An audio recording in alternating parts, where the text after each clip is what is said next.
Understanding how the deer are moving at certain times of the year is critical. I can keep track of all the deer on the SOE ranches anytime and anywhere thanks to these covert wireless cameras. Game time. We're heading to a spot here on one of our hill country ranches. We've been seeing this nice buck on camera just about every day. He's a pretty good sized buck, but half his rack has been messed up the last 2 years. Not sure what's up with this deer, but he is pretty cool. So I've got the twin strike crossbow. We're gonna see if we can make it work. Here comes that white fallow deer I told you about.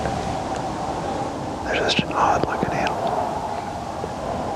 You don't know what you're gonna see in the hill country.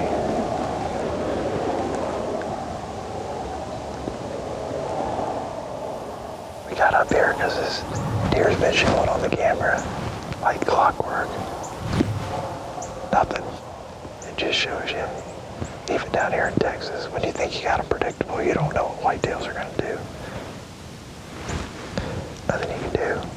Keep trying. We'll hang in here for a while, but man, I thought for sure early on this deer would be here.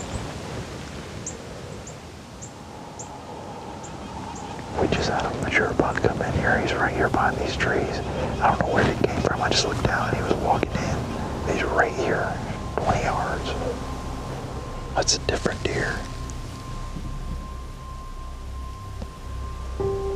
He's a shooter.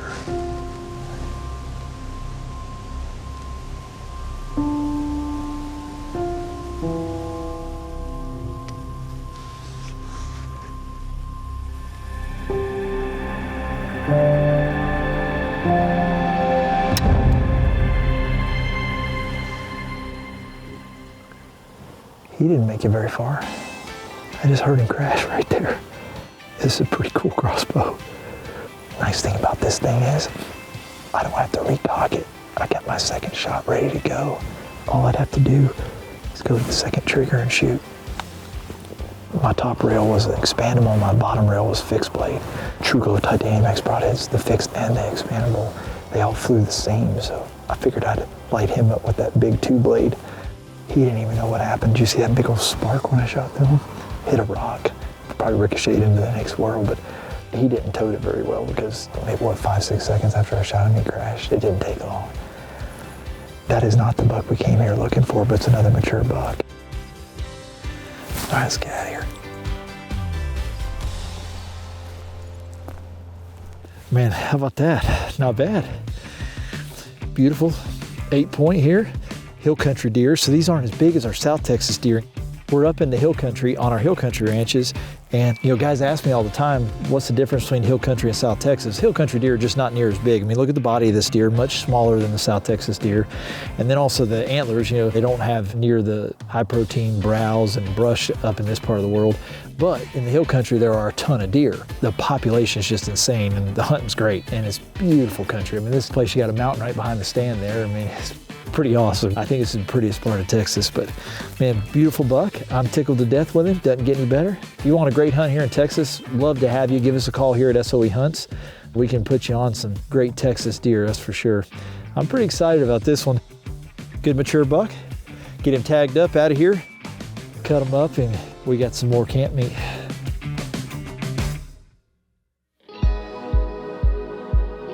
In the Midwest, successful deer management usually involves putting in some pretty good food plots in order to bring in a sustainable food source year-round to keep our deer herd healthy and our overall deer numbers as high as possible.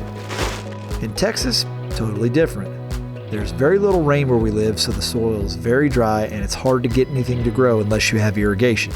You basically would have to spend hundreds of thousands of dollars on irrigation in order to grow food plots. So down here, it's time to put some corn feeders in, protein feeders in, and feed the roads with orange corn. That's our food plot where we can't irrigate. The fact that we're able to supplement feed these deer herds really makes a big difference in the carrying capacity on these ranches and the health of the overall deer herd. Well, it's 31st of January here in Texas, and it's freezing. Well, maybe not. It's like 85 degrees, and deer season's just about ready to wind down, but we decided we'd give it one more shot to see if we can't get a nice buck.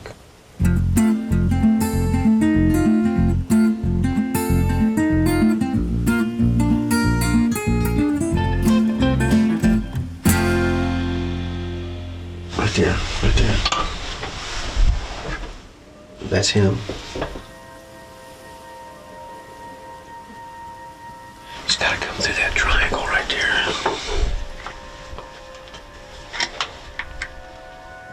There he is at the edge of the bushes.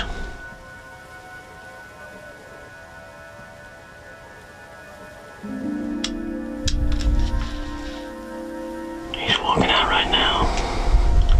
He's got to get broadside though. Just as soon as he gets broadside. Okay, here we go.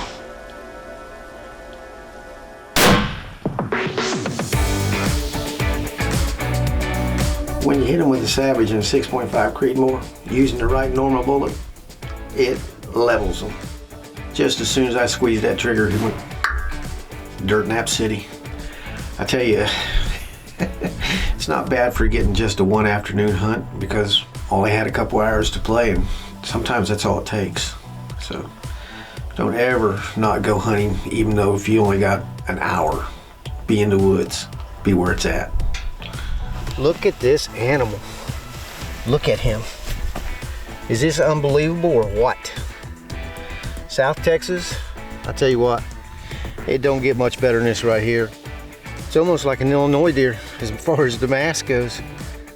Me being true to my word, as you can see right here behind me is a 2-track.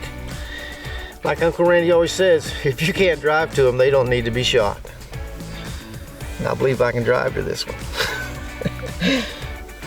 Even the last couple of days of deer season is awesome down here in Texas. If you want a really good hunt and have a good time, come see us at the SOE Hunt Team, and we'll try our darndest to put you on deer just like this right here. What a great late season hunting whitetails here in South Texas. I was able to kill 2 really nice bucks, one with the Excalibur Twin Strike and one with my new Savage. I didn't end up killing the buck I had been following on the covert cameras all year, but Randy sealed the deal for me, in addition to killing another great buck later in the season. If you want to come hunt with us on the SOE ranches here in Texas, give us a call. We'd love to have you.